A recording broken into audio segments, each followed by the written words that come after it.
Class 12th chapter 8 है अभी भारतीय राजनीतिक और नए बदलाव, जिसमें हम 1990 के दशक के बारे में पढ़ेंगे, जहां दशक का मतलब होता है 10 वर्ष। ठीक है, तो 1990 के दशक में क्या क्या चीज़ें घटी, इस चैप्टर में हम उसके बारे में पढ़ेंगे। तो 90 के दशक में क्या हुआ, 10 वर्ष यानी कि इंदिरा गांधी की हत्या। ठीक है, राजीव गांधी प्रधानमंत्री बने और लोकसभा का चुनाव 1984 में हुआ था।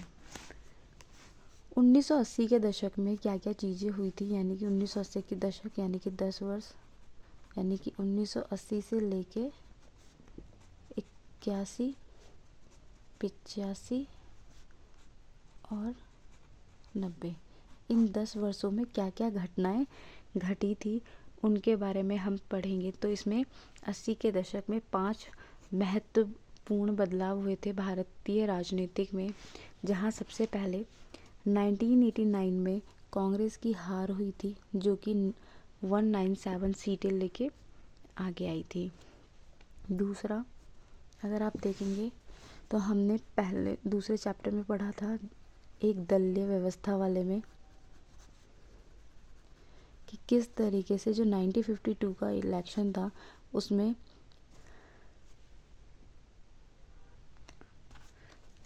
जहां कांग्रेस पार्टी को 364 सीटें मिली थी।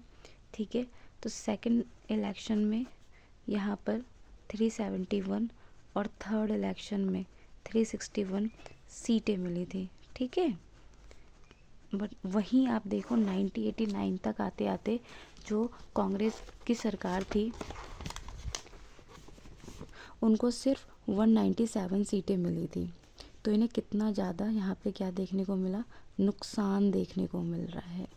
फिर 1984 की बात करेंगे, यानी 1984 की बात करेंगे, जब लोकसभा चुनाव हुए थे, जहाँ कांग्रेस ने 415 सीटें जीती थी, यानी कि पहली बार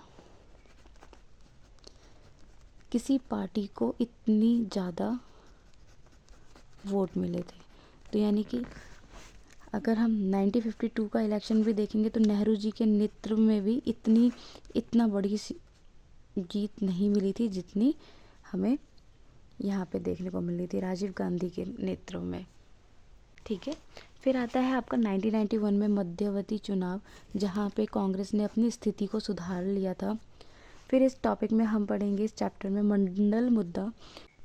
दूसरा सबसे बड़ा बदलाव है मंडल मुद्दा, जो कि ओबीसी के लिए उदय हुआ था, यानी कि अन्य पिछड़ा वर्ग, जिसको 1990 में राष्ट्रीय मोर्चा का समर्थन मिला था। ठीक है, देखिए दूसरा बदलाव क्या है, राष्ट्रीय राजनीतिक में मंडल मुद्दा का उदय हुआ था और 1990 में राष्ट्रीय मोर्चा की नई सरकार ने मंडल आयोग की सिफारिशों को लागू भी किया था। जाति को लेके मांग उठी थी कि ओबीसी जो जाति है उनमें सुधार आए। 1990 में राष्ट्रीय मोर्चा की सरकार ने इसकी मांग उठाई थी। फिर है कि विभिन्न सरकारों का जो दौर आया उसमें हमारी आर्थिक नीतियाँ आई। ठीक है, कि किस तरीके से हम अपनी अर्थव्यवस्था को सुधारेंगे, अलग अलग नीतियाँ आई। तो ये तीसरा टॉपिक है। फिर है चौथी घटना, जो कि अयोध्या विवाद है, यानी कि यहाँ पे हम धर्म के बारे में पढ़ने वाले हैं। 1992 में ये घटना घटी थी। और पांचवी घटना जो है हम क्षेत्रीय दलों का उदय पढ़ेंगे। ठीक है ना, पांचवी घटना जो है वो किसके बारे में पढ़ेंगे, हम क्षेत्रीय दलों का उदय। ये 1990 का दशक पढ़ेंगे हम, चैप्टर 8 है भारतीय राजनीतिक में नए बदलाव। ठीक है, तो इंदिरा गांधी की मृत्यु हो गई थी। 90 के दशक का मतलब है कि हम 1980 से लेकर 90 तक का जो टाइम पीरियड रहा, 10 वर्ष रहे, उसमें भारत की राजनीतिक में क्या क्या बदलाव आए उनके बारे में पढ़ेंगे। और इस वीडियो में मैं बस इम्पॉर्टेंट टॉपिक को ही कवर करूँगी जितना हो सकता है। तो इंदिरा गांधी की मृत्यु के बाद राजीव गांधी जी जो थे वो प्रधानमंत्री बने, ठीक है। 1984 में जब लोकसभा का इलेक्शन हुआ था तो यहाँ पे नेहरू जी की जो नेतृत्व में लोकसभा का इलेक्शन हुआ था 1952 में, वहाँ पे भी 364 सिर्फ सीटें मिली थी, बट यहाँ पे इंदिरा गांधी जी राजीव गांधी जी को बहुत ज़्यादा सीटें मिली थी, ठीक है, 415 सीटें मिली थी।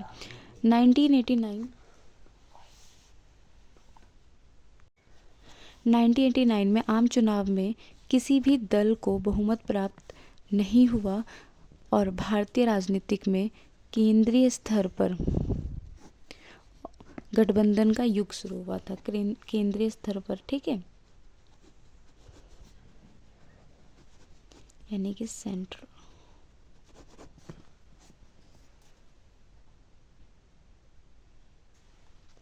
तो याद रखना है कि 1989 का युग कैसा रहा था, तो गठबंधन की शुरुआत हुई थी इसमें। 1989 के चुनाव के बाद क्षेत्रीय दलों की भूमिका भी बढ़ गई थी, ठीक है। तो यानी कि जो क्षेत्रीय थे उसमें नए नए दलों का उदय हुआ और उनकी भूमिका भी राजनीतिक, भारतीय राजनीतिक में बढ़ी 1989 में। फिर 1990 में भारतीय राजनीतिक में सामाजिक, आर्थिक और राजनीतिक स्तर पर कई सारे बदलाव आए जिन्होंने भारतीय राजनीति की दशा को बदल दिया। तो यानी कि 1980 से लेके 1990 तक बहुत सारे बदलाव आए जिन्होंने भारत की राजनीतिक थी उसे एक नई दिशा दी। वो पूरी तरीके से पहले जैसी नहीं रही, वो बदल चुकी थी। उसमें क्या क्या बदलाव आए, तो सबसे पहले कांग्रेस प्रणाली की समाप्ति हो गई। फिर राष्ट्रीय राजनीतिक में जनता दल व भारतीय जनता पार्टी की प्रभावशाली भूमिका देखने को मिली, यानी कि क्षेत्रीय दल उभरता हुआ दिखा, ठीक है। तीसरा, राष्ट्रीय राजनीतिक में मंडल मुद्दा सबसे ज़्यादा महत्वपूर्ण रहा, ठीक है। 1989 के बीच यहाँ पे सबसे ज़्यादा महत्वपूर्ण रहा भारतीय राजनीतिक में। फिर है नई आर्थिक नीति, जिसे नई आर्थिक नीति के रूप में भी जाना जाता है।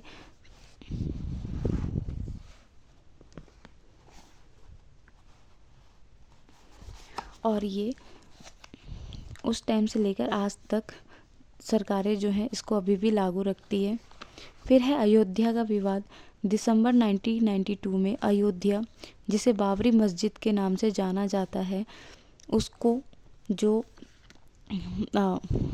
मस्जिद था उस विवादित ढांचे को विध्वंस कर दिया गया था और वो सारी घटनाएं जो थी वो भी आई और जिसके वजह से हमारी भारतीय राजनीतिक में एक अलग धर्म देखने को मिला, ठीक है, धर्म की राजनीतिक देखने को मिली।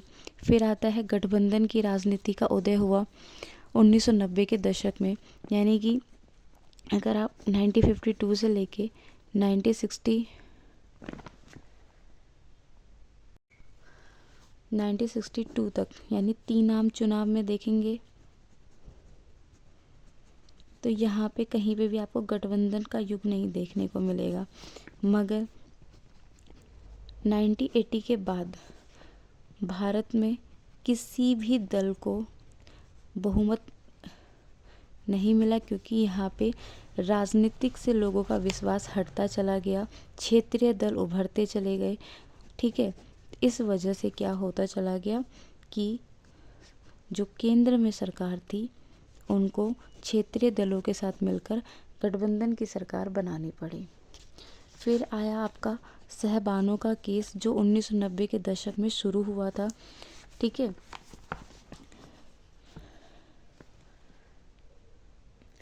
तो हम सबसे पहले पढ़ेंगे नई आर्थिक नीति क्या थी, ये इम्पॉर्टेंट है। ठीक है, तो इसी को क्लियर करते हैं। तो 1991 में नरसिम्हा राव के नेतृत्व वाली सरकार, जिसमें वित्तीय मंत्री डॉक्टर मनमोहन सिंह थे, उन्होंने इसकी शुरुआत की थी नई आर्थिक नीति की। ठीक है, जिसके बाद आने वाली सभी सरकारों ने इसे जारी रखा था। इसी नीति में अर्थव्यवस्था के उदारीकरण और निजीकरण पर बल दिया गया था। ठीक है, इस व्यवस्था के तहत उदारीकरण और निजीकरण पर बल दिया गया। नई आर्थिक नीति के प्रमुख तत्व क्या थे? तो उदारीकरण, लाइसेंस राज को समाप्त करना, विदेशी निवेश के नियमों में ढील लाना, उद्योग पर सरकारी नियंत्रण को कम करना। ठीक है, नई आर्थिक नीति थी,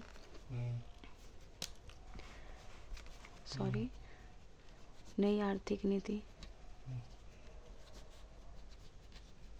तो जो भी हमारी सरकारें आज़ादी के बाद से आई थी, उन्होंने आर्थिक सुधार के लिए कार्य किए थे।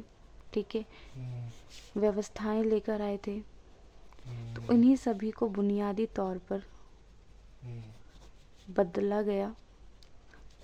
ठीक है, और किसने बदला था? तो राजीव गांधी के द्वारा इन सभी में परिवर्तन लाया गया और धीरे धीरे इसको क्या कहा गया?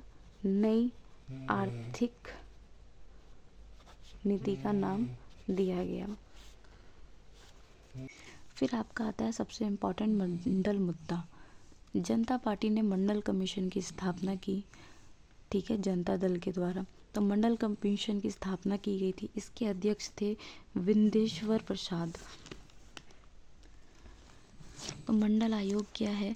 तो 1978 में इसकी स्थापना की गई थी। कब की गई थी? 1978 में मंडल आयोग की स्थापना की गई थी।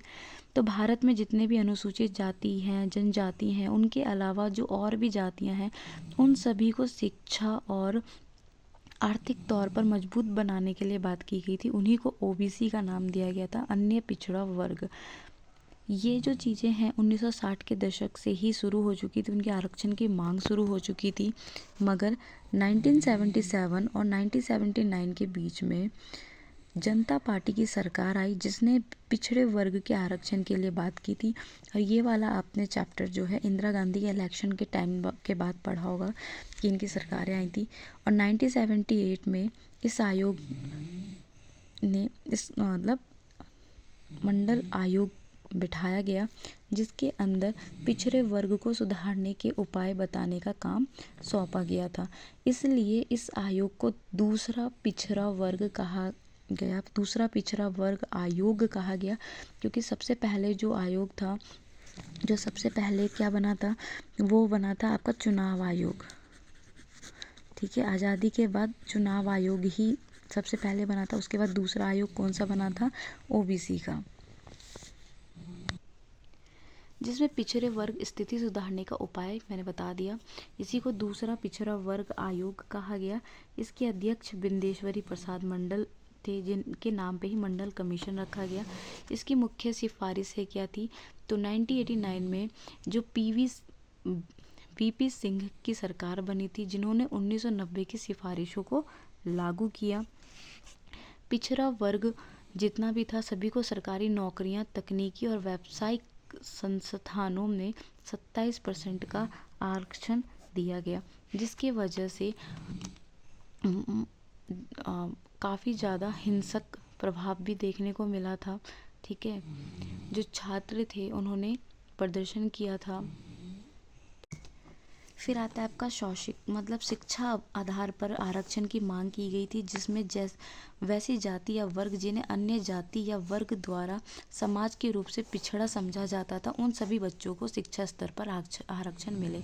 यानी कि ओबीसी के लिए हम देखेंगे तो शिक्षा, ठीक है, शिक्षा, व्यावसायिक,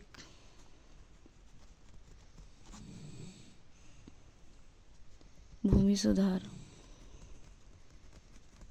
इन सभी चीज़ों पर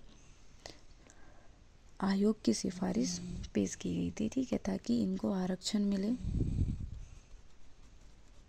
और ये भी अपना समाज में विकास कर सके।